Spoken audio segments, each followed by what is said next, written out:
Okay, here we go. Okay. All right. So I don't know that do we have a chair? Steph's the chair, right?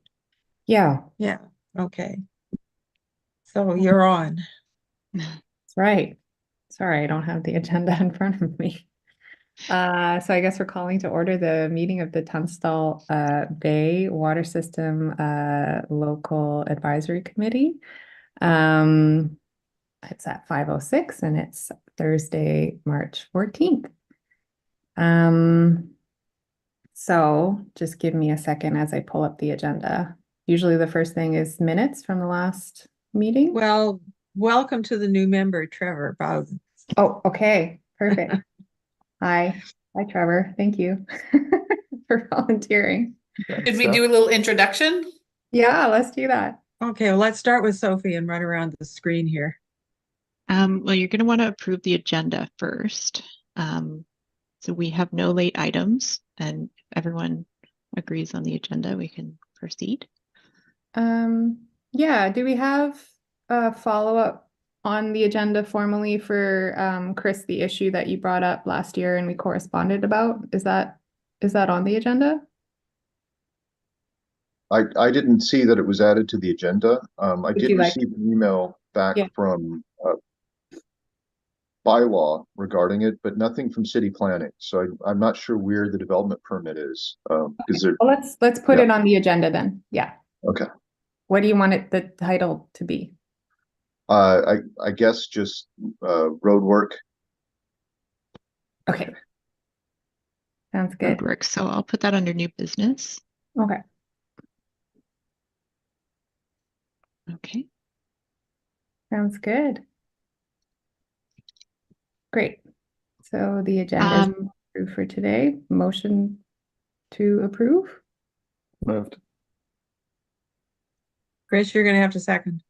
Second. Okay. I can Need to just ask put- for all in favor, Steph. Oh, all in favor? Aye. Favor. Wonderful. Okay, so we have our agenda set, and so now we'll do our introductions. So I think you picked me, so I'll just go. I'm Sophie. I'm the Deputy Corporate Officer at the municipality, and I'm not usually in these meetings, but I'm just filling in for my colleague Steph this evening. So she'll be your usual companion in these meetings. Okay, and I'm Allison Morse. I'm Councillor Morse, and I'm the council liaison to the all of the waters committees. Patrick Graham, I'm the Director of Engineering. And I'm Kristen Watson. I'm the CFO. And Great. Trevor, would you like Trevor, to? do you know Chris? Oh, I'm Chris. Hi. I'm Trevor. I've been living on Bowen for about 3 years now. So Okay. happy We're to join the here committee. cross here on White Sails and roped him in, thankfully. Wonderful. Okay, we've done our introductions. It says election of the chair. Is that okay? I'm still chair. I guess we move it and second it unless anyone objects. I'm happy to move that. Okay, Seconded. great. And then vice chair. Chris, we had you down as vice chair. I think it's just running this meeting if I'm absent. That works. Sure. Okay. So I can move that one. And Trevor. I'll second that. Okay, great. Thank you. Alrighty. Next, we have the adoption of the minutes from last time. I had a read through. I didn't see any errors or omissions or anything to correct. I don't know, Chris, if you had a chance to take a look at them. Yeah, looked fine. Okay, so I'll move that one. Seconded. Great. All in favor? Oh, all in favor? Thank you, Aye. Allison. Public comments. Yeah, we don't have any neighbors here, so we can skip that section. So then we can go to Patrick.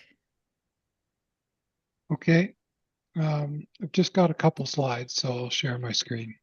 That's good, thanks.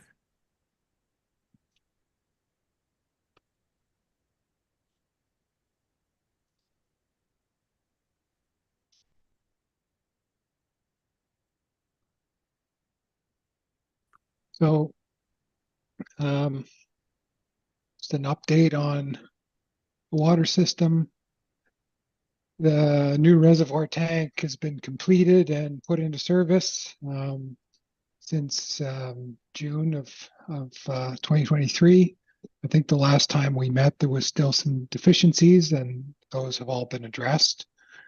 The other work that's been ongoing is the aquifer assessment, looking at the sustainable yield of the aquifer and how the operation of the wells might be optimized. So that's nearly complete. It was supposed to be complete before the end of the year, the end of 2023, but it's extended into the start of this year. Should be done by the end of March, and we'll share that with the group when it is. We have done, as we've done for other wells on the west side of the island, stage 1 GARP assessments. So that's looking at risk factors for groundwater at risk of pathogens. We've completed that for all wells. There are risk factors that have been identified, and in order to determine if additional treatment is required, there needs to be some further assessment and review with Vancouver Coastal Health. So that's something that we'll be tackling in the near future. On that one, oh, sorry. Go ahead. Pause for questions or just at the end? No, it's fine. Okay. Can I just ask if you or anyone has any sense of the likelihood of further treatment required for the Tunstall Bay system? It seems pretty likely that some additional treatment would be required, and that may be the addition of UV treatment as well as chlorination. It seems like I haven't been through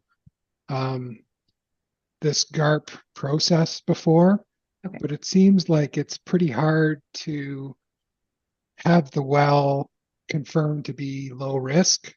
There's a series of about 10 or 12 factors that the consultant, is this case the hydrogeologist that's been doing a lot of the work for us on the west side, looks at and identifies them as low risk or unable to determine or at risk. And in some cases, the at risk determination, may still be low risk with some further assessment, but it seems like the requirements from Vancouver Coastal Health have gotten more rigorous for groundwater systems and the level of treatment required.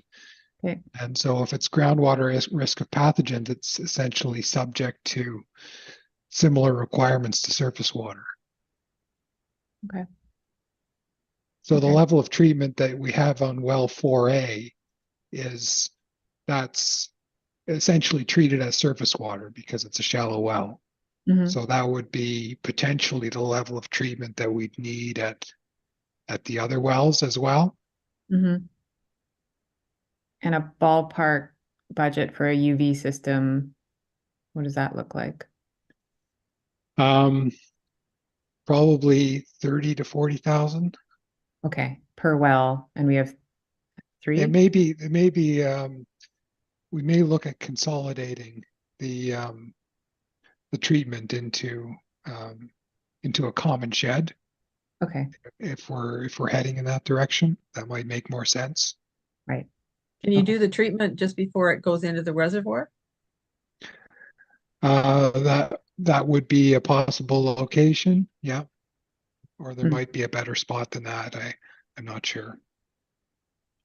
Okay, so should there be UV treatment or one location for UV treatment where in likelihood, we're talking in the $100,000 to $200,000 range, nothing that's exorbitant in the million or new tank range. No, nothing Okay. that significant. Okay, thanks for that. Okay, in terms of some other upcoming needs, as you're probably aware, we have had water main breaks, and they've been occurring in a similar area, and we believe it's because of the shallow bury of the main, and so that may be due to shallow bedrock, but it's a section of water main that we should really be looking at and addressing. And most likely, it makes most sense to do that in conjunction with paving. It's likely that, while it's looking like 2025 may be a year that we look at paving at least part of White Sails. So that's would make sense to coordinate those two activities.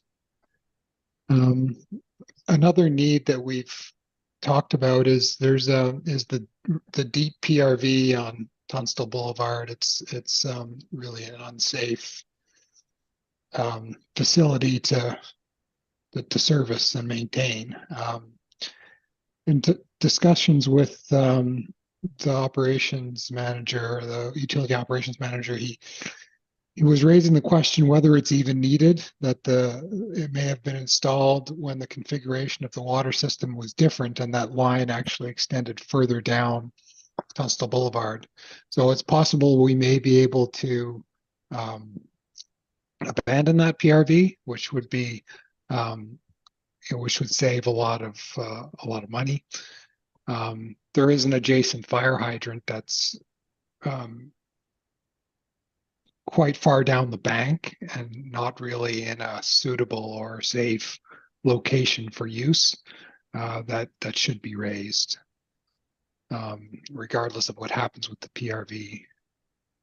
Then I raised like closer to the road, you mean? Yeah, raised up higher so that it's closer to road level. Okay. Right now it's down the bank and you can't really even unless you know it's there, you don't really even see it.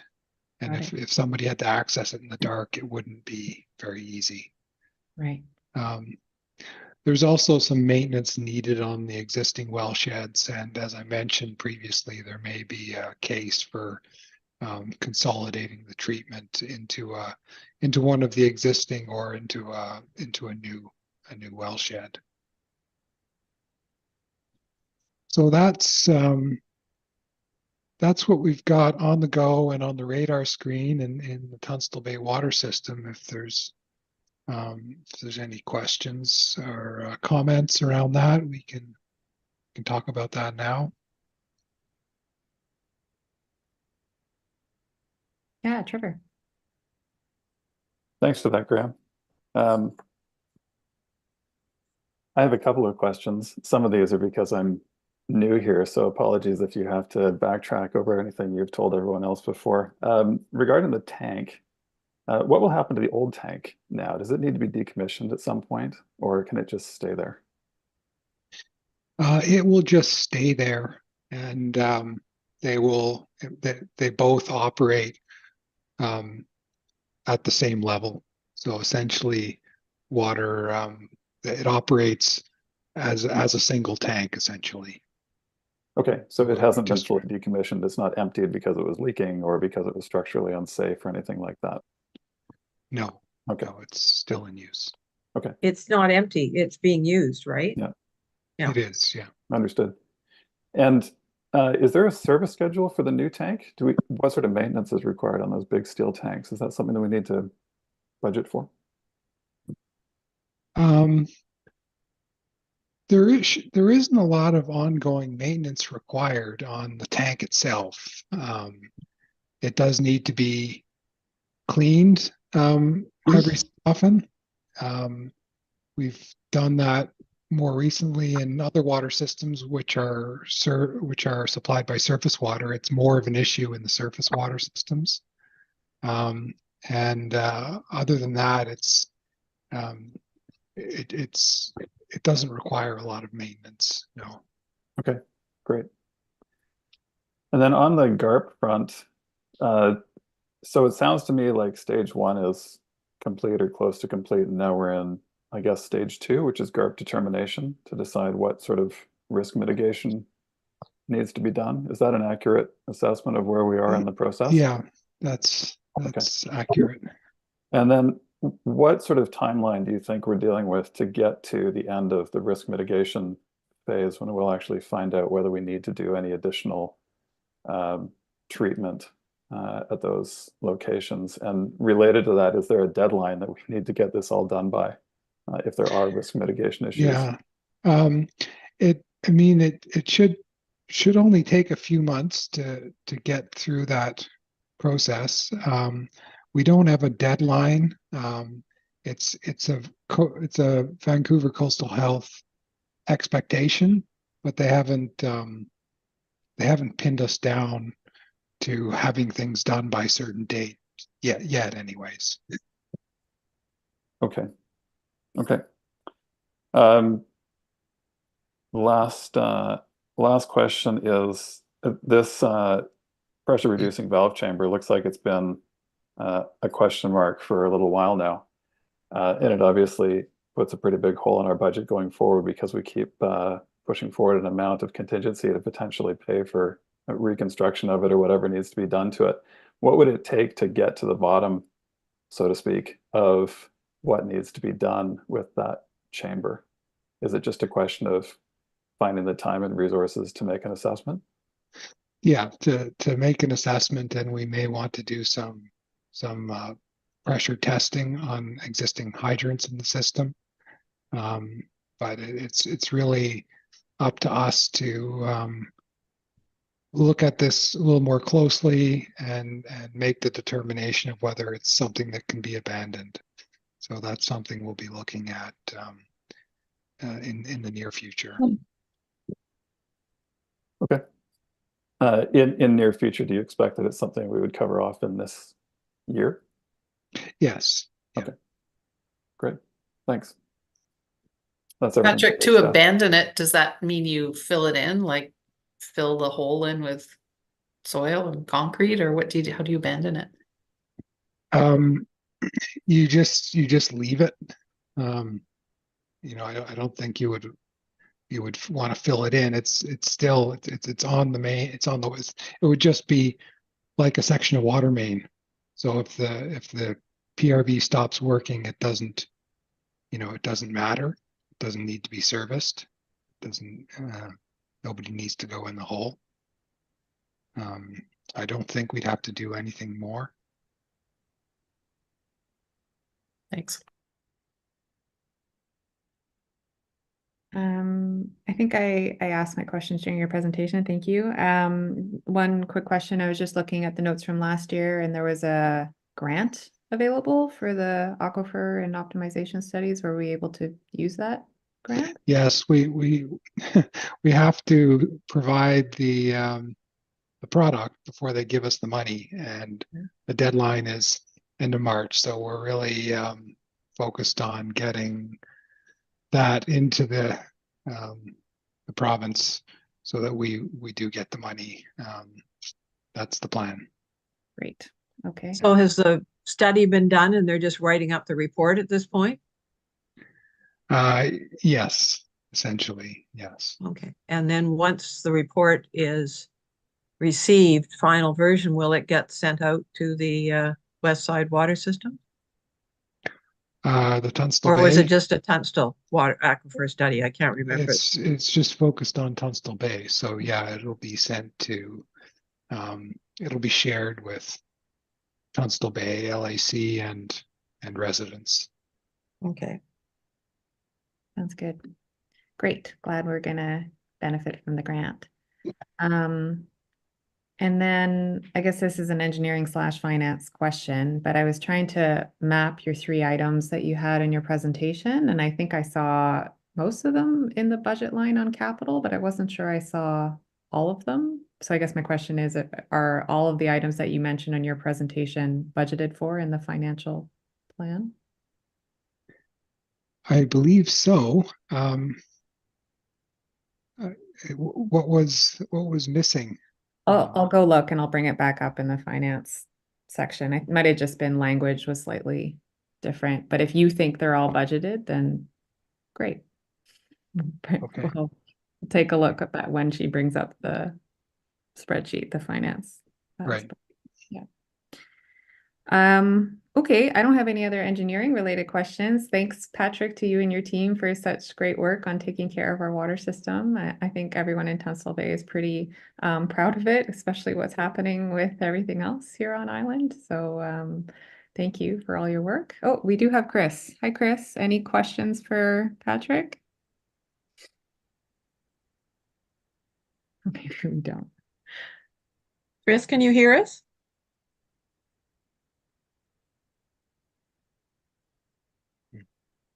I think he's driving and he's probably in one of those holes in the middle of the island. I think so. All right. So we'll move on. There's no action item or recommendation for that report. So next is our finance report.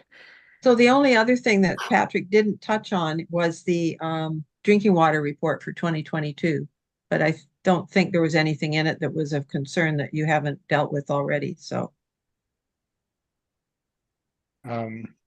Yeah, there wasn't really any water quality issues of note. That's the focus of the drinking water report, is on VCH criteria for water quality.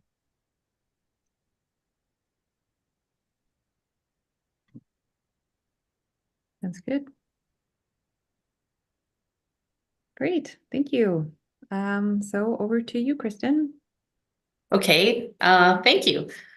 So for the budget for 2024 and beyond, what we are doing is we are using 4% as an inflationary factor for expenses. Our salaries and benefits for 2023 came in quite a bit under what we had planned, but that's because we have not yet settled our collective agreement with the outside workers. We are hoping to get that settled in the next few weeks. And so there will be like a retroactive payment this year relating to that, to the 2023 year. So it wasn't a surprise for me to see that come in under budget. So that's why then you'll see that even though we were under budget, we are forecasting for an increase again for 2024 and beyond.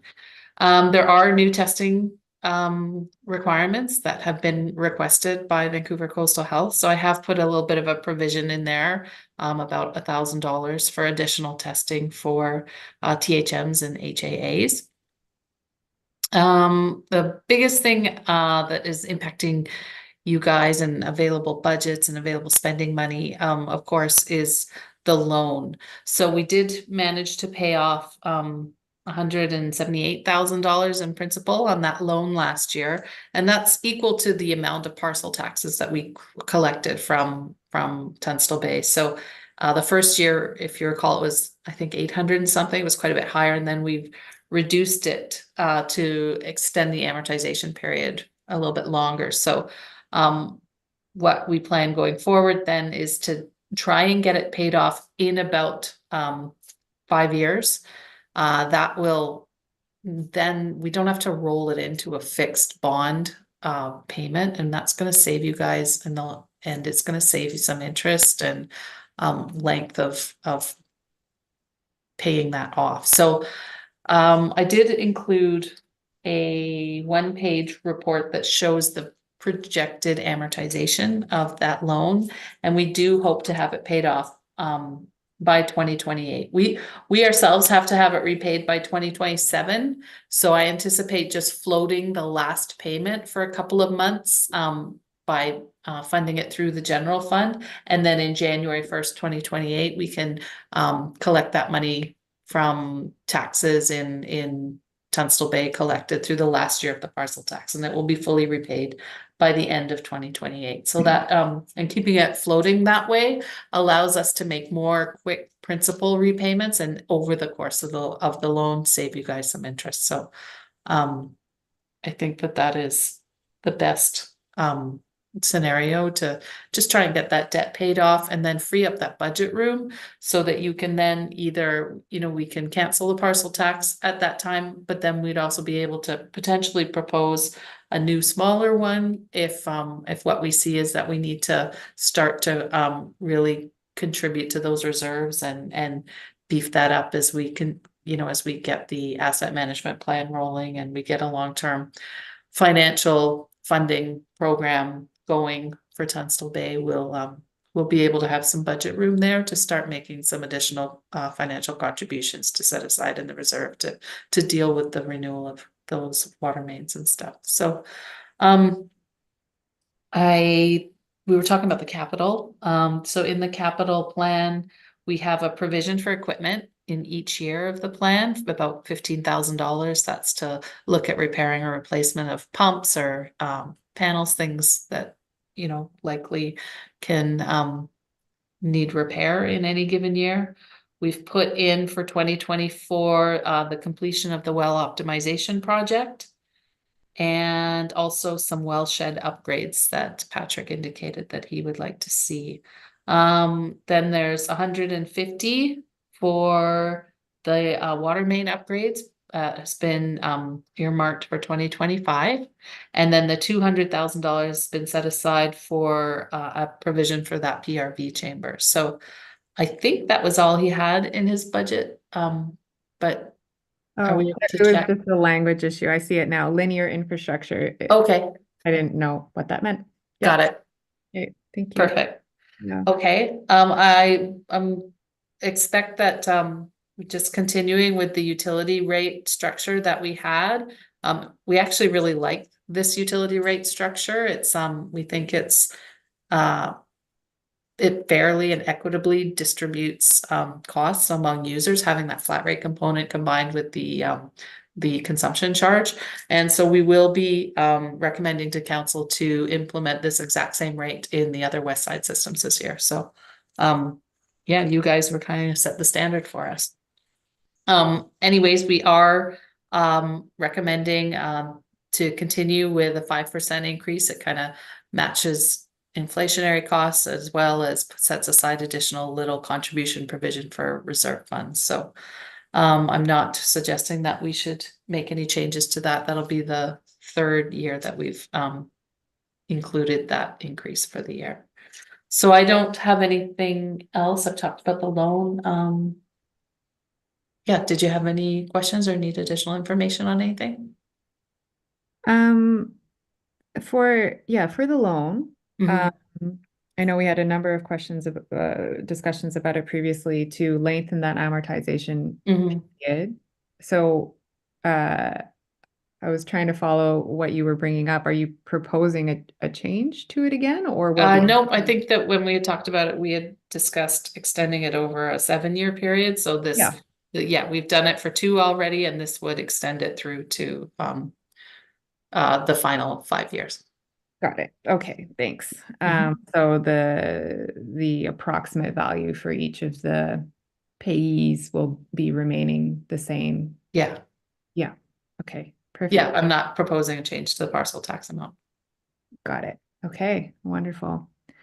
I had a few other notes here. I'm just going to dig it up. Trevor, did you have any questions? Over to you. Yeah, thanks, Steph. Thanks for the presentation, Kristen. That's helpful to see, and for preparing that. It seemed like a sensible management of the loan, so appreciate you modeling that out.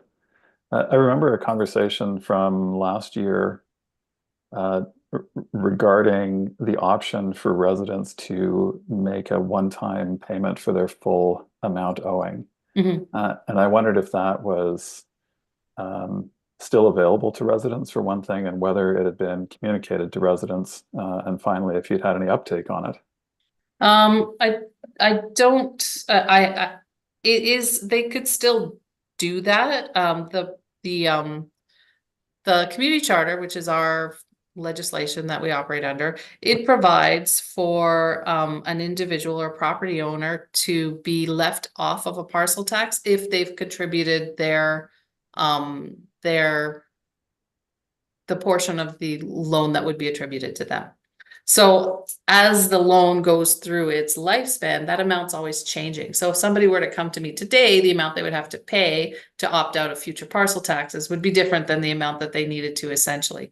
Now, these parcel taxes are typically structured so that they are funding a debt that's locked into a longer term loan, which has fixed annual interest and principal payments.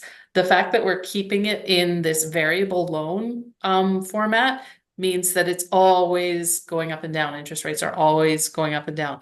So it's a little more difficult, I think, to create that consistent sense of equity that, yeah, somebody pays their payment today and that frees them up for the next 4 years of paying the parcel tax. And that's because interest rates are variable. So if all of a sudden interest rates were to shoot through the roof, then that person really would have an advantage by paying it off early and leaving other people with the debt. So it is an option when you do it under this fixed term loan structure. There's nothing saying that we can't take a payment and decide that that person, yep, they've paid their contribution, but it does leave the rest of the taxpayers vulnerable to having to absorb additional interest rate costs should there be an increase in interest rates. I think most people assume that interest rates have peaked, and over the next few years, they're likely only going to come down in the next few years. So I think that risk is very low. So if somebody wanted to contact me and say, I'd really like to, it's called commuting the debt. I'd really like to commute my portion of the parcel tax. I would certainly do that mathematical calculation as of that day and process that payment and remove that property owner from the parcel tax roll. But like I said, because it is a variable interest rate loan and it does subject, there's the possibility that the remaining taxpayers could be at risk from future interest rate increases. It's not something that I would reach out to people and encourage them to do. So curiosity question following up on that. If somebody did pay off, do not pay the loan down with that amount of money? Of course I does did. it- Yeah. So, okay. Okay. Thanks for that thorough explanation, Kristen. I remember it was presented as an option as part of this funding Yeah. plan. Nobody So I just wanted to see has what the- reached out what to the me to status of ask. it was. Yeah. Okay. Mhm. But it was communicated to residents that this was an option? I don't know.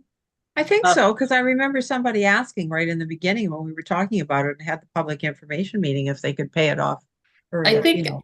I think actually it's part of the standard notice. When a new parcel tax is implemented, a notice is mailed to every single person who is part of the parcel tax roll. And I believe in the notice, there's probably a comment in there about the opportunity to commute the debt. Okay. Okay. Steph, I've got one or two more. Do you mind if I ask them? The asset management plan seems vitally important. So I was curious to know what the status of that was right now and when you might expect that we would see that to make some future planning decisions. Is that a question for me or for Patrick?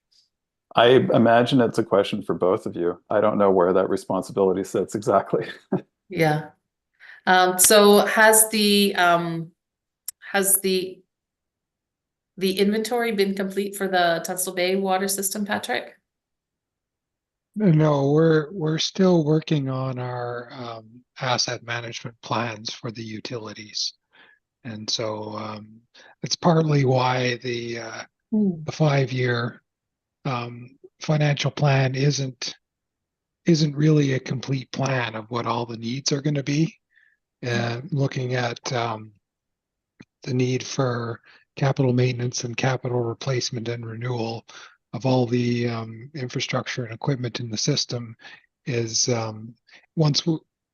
when we have that full picture, we'll be able to bring forward a much more robust and complete 5-year financial plan, which we're hoping next year's will be. One other thing that in the interim, until that work is complete, what we can do and what I'm happy to share with the committee is, a lot of communities in the interim, until they get the work done, what they'll do is use the annual depreciation as a proxy for what they should be putting aside into their reserve funds. So I'm happy to share that number with you, and we can see how it compares to what is budgeted to put aside, what we have budgeted to put aside in actual funding. I think that'd be really helpful. Yeah. Thanks for that context as well, Patrick. So it sounds like from a timeline perspective, I don't know when your budgeting process normally starts, but is this something that we should expect to see in the fall of this year, that it would be complete? Would that be reasonable? It might not be complete by then. I'm hoping before the next budget cycle. So before this time next year. Okay. Okay. And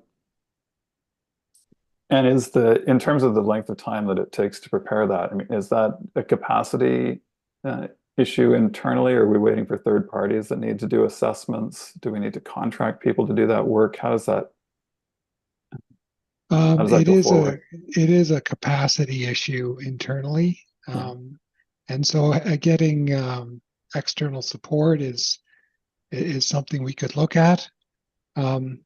We did have a number of years back a consultant produce some asset management plans, and it was found to be not that functional for municipal staff. We had this plan from a third party, and it wasn't really clear. Okay, how does that drive our planning and operations on an ongoing basis? Okay. So that's why we're looking at developing this internally. So we have sort of the ownership and the knowledge of, okay, well, what we're putting together in our inventory and in our capital replacement plans and risk assessment frameworks that's linked to how we actually operate. So, but it does mean we're limited by our internal capacity, which is we're not a big organization. Yeah. With, Understood. Understood. Okay. The last question I have is the well optimization project. Could someone just give me a little bit of color on what that actually is? It's looking at, I mean, there's a couple aspects to it. I mean, one is looking at all the wells in the system and the aquifer or aquifers that they draw from to get some characterization of the sustainable yield, overall sustainable yield from each of the wells. So what could be drawn from the system and from the aquifer and from each of the wells on a sustainable ongoing basis. And then the other aspect of it is to look at how we're operating the wells currently, and is that the optimal way to be using the resource, or is there a better operational approach that would make sense? Okay. So it sounds like some of this work is contingent on the aquifer assessments work that's ongoing right now, and then it would be carried out internally or with third parties to develop the plan, or how does that go forward? It's part of the same scope of work Okay. that we're hoping to, well, is planned to be done this month. Okay. Okay. Great. It's just that I think it's in the budget because some of the costs spilled over into 2024. Okay. All right. Thanks, Patrick. Steph, I don't have anything else right now. Okay, thanks, Trevor. Okay, yeah, I think I just had one further question, and then yeah, just a comment. I have some experience as well with asset management plans, and I'm glad to hear they're being done internally. I do also agree that while they might take longer, they'll be more useful. So that's great. And then a question, I guess, from the finance side, if I'm reading and understanding this correctly, the projects that we have upcoming, 25K, 12K, then 150, we're going to be drawing down on our reserve. And in 2026, we might go down as far as 40,000, if I'm reading that right. So if we do get this other project of increased UV or whatever else, sounds like we're pretty thin. Is that correct interpretation? You're on mute, Kristen.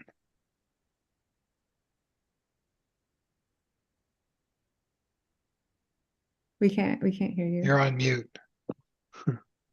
Sorry.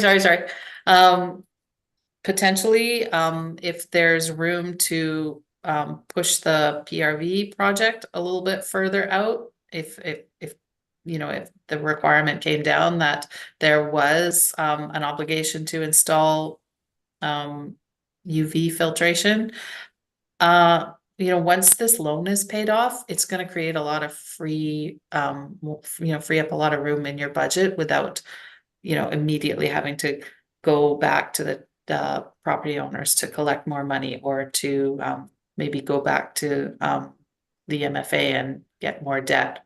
So we'll see what the Vancouver Coastal Health has to say at Well, for the quite a few time being. walked. There were 11 people who walked.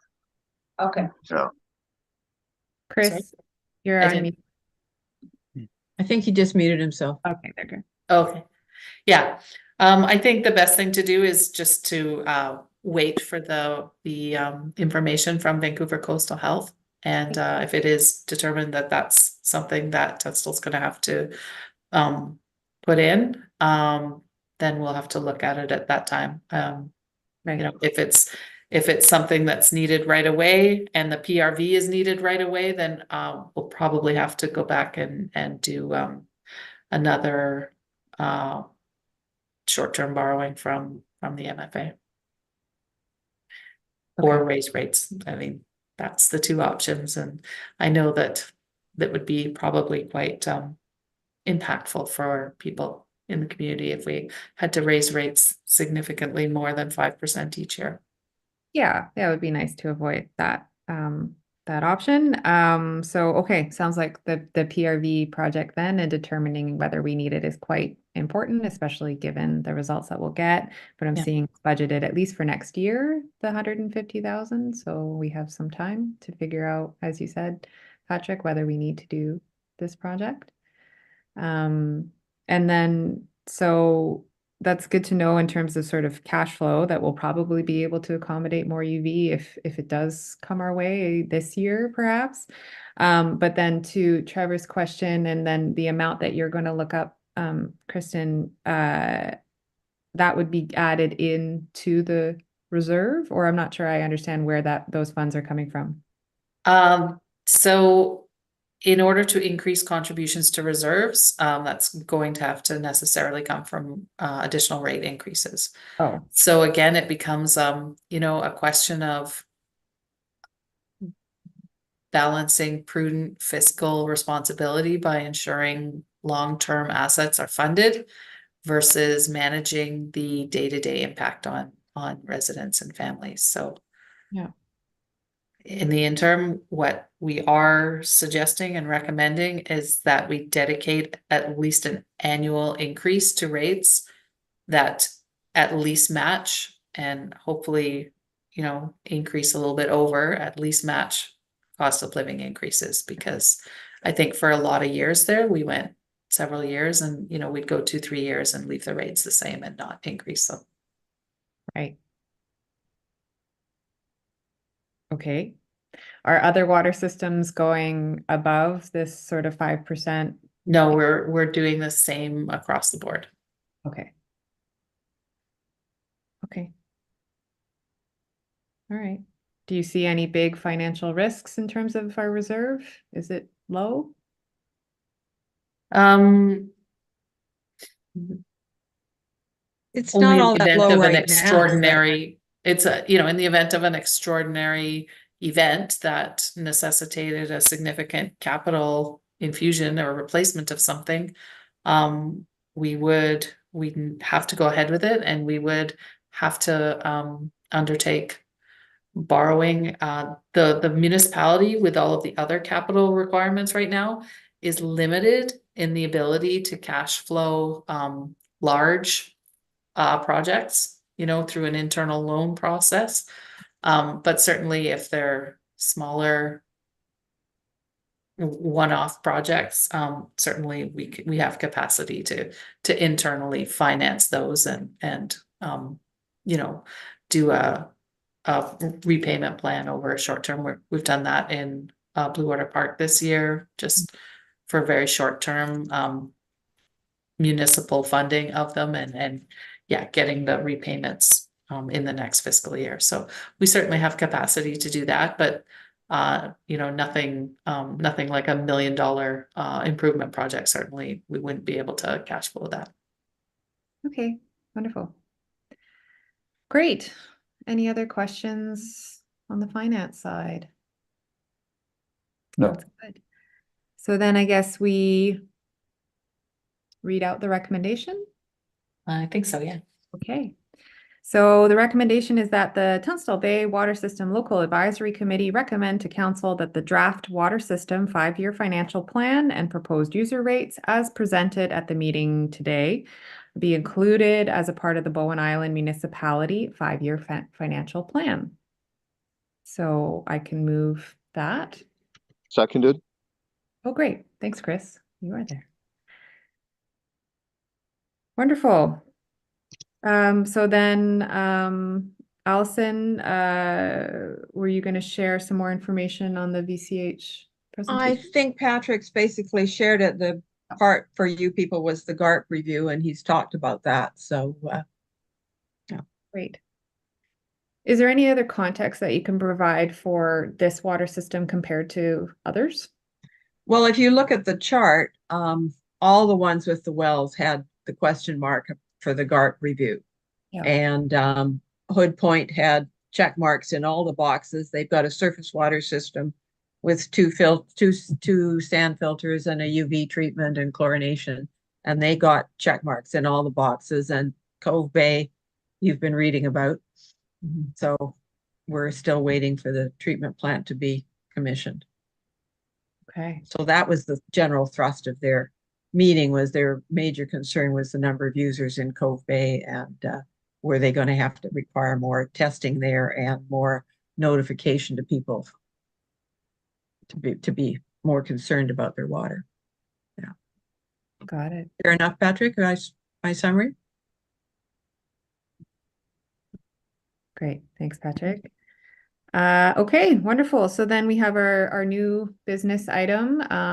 Yeah, Chris, you were mentioning the correspondence about that property. I don't know if you can hear us or no.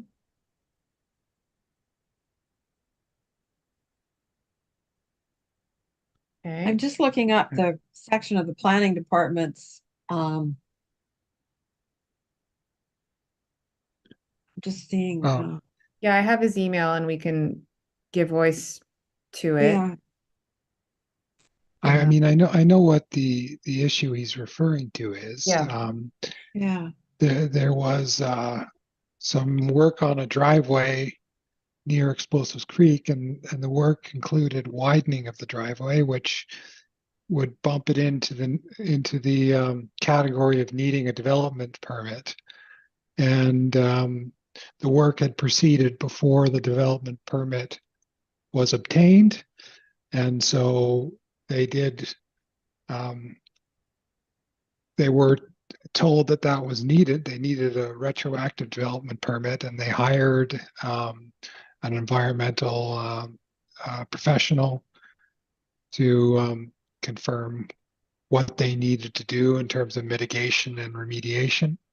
And then they did an environmental assessment, submitted for a development permit.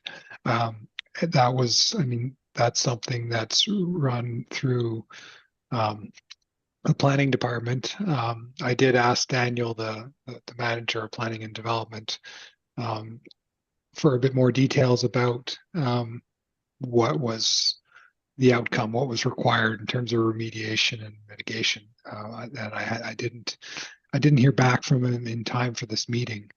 Of particular note to the water system is that all of this work was downstream of well 4A, which is the well near Explosives Creek. So there isn't any, we didn't experience any impacts on the water system related to this work. Right. And that's about, that's so great to reconfirm. that's about all I know. Yeah, I'm pulling up the email here, and it's quite detailed. Doug wrote the email, and so it sounds like if you do hear anything from the planning department, if you could please forward it back to our committee, and Chris can have that final information. That would be great. He confirmed that bylaw is no longer involved. There were no fines issues at this time, and planning might be able to provide more details about the issuance of the development permit and the mitigation measures. Yeah. Okay. All right. Well, we have that issue on record then. Alrighty. Looking at the agenda. Information items. There was an information item included in the agenda package about the Bowen Island Municipality Council Strategic Plan. It's there for information for your reading. If anybody's read it and has any questions, Sophie and I could try and answer them. Sounds good. I don't have any questions. Thank you. Anyone else? Thanks. Sorry about that. I keep coming in and out. My fault. Oh, no problem, Chris. We discussed the issue, summarizing the email about the development permit.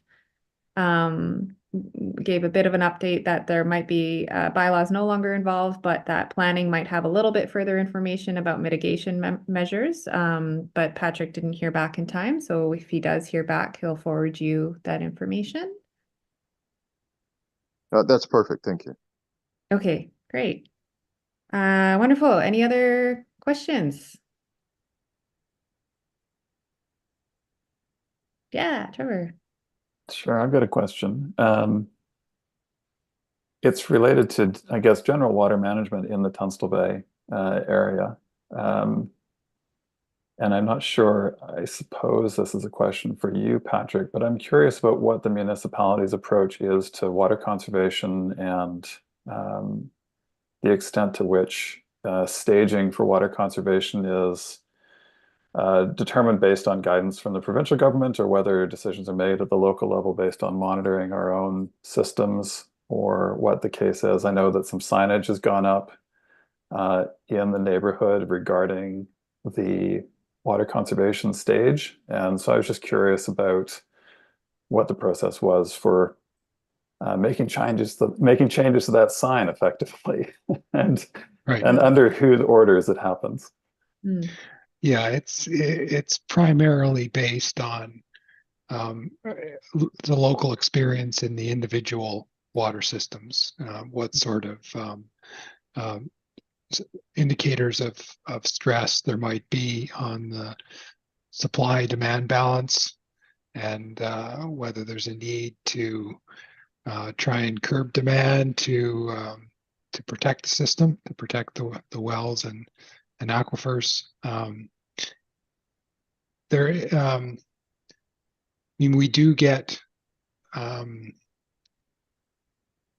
notifications and advice from provincial level as well, but I would say that that's a secondary consideration, and we primarily make our decisions, and it would be, our department, Public Works Department, that I would be, close consultation with our utilities operations manager to see whether there's any escalation of water conservation guidelines that's warranted. Okay, good. Thanks for that. And thanks also, Sophie, for that information from the website on water conservation. That's some good additional context. The only other question I think is for you and I, Steph, which is, I was curious about the process for determining the schedule of regular meetings of this committee. It seems like there are a bunch of open loops right now, and reports and things like that would help inform decision making and planning. And so I wondered if you have put any thought into, or we should discuss outside of this meeting, the potential for a meeting before next March. Yeah, I love that idea. I posed it last year, and I guess the response from Steph Short at that time was, we just meet once a year, was sort of the answer. That's been the system with most of the systems. So unless there is something, like we did have extra meetings, I think, with the committee and the community when we were dealing with the borrowing, et cetera, for the reservoir. So if there were issues that needed discussion, then that would be a reason for calling a meeting. And I guess as chair, if you think there's issues you'd like to discuss, then you could, contact Steph, and she can talk to Patrick and Kristen and see if there should be a committee meeting to review things. Well, and maybe an interim measure, Trevor, is we can just put together a few questions in the fall. And I don't know if there's capacity for those to be answered, but if there is, great. If there isn't, you can tell us to wait until March. And I guess to the extent that it's just sharing information because the project's been finished, then the questions would cover that off. And I think Patrick's indicated you would send out the aquifer study once it's done. Now, whether that's going to need a meeting to explain it or not, I don't know. Yeah, and if there's some additional insight on the GARP assessments and the need for additional treatment, I mean, that would be a reason to certainly share information and potentially have a meeting. I mean, we have in the water systems where there's a lot more going on, we have a lot more than a meeting a year. There's many meetings. So I guess it just depends on what's going on. Sounds good. So we, the DP, I did get into the section of the website. They did actually apply for their retroactive DP. So I think it's in process. Yeah. Yeah. Okay, good. Great. Last call. Anything else? Okay. Wonderful. So process-wise, I think we would adjourn the meeting at this point. Yeah, seeing nods all around. All right, wonderful. Thank you all so much for your great work. I think I mentioned before, I think a lot of us in our neighborhood are really happy and proud about our water system with everything going on. So thank you everyone for your great work on this water system and the financial and engineering components to it. So thank you everyone for coming to the meeting today. Thank you very much. Great. Thank you. Thanks. Thanks, everyone. Thank you. Bye.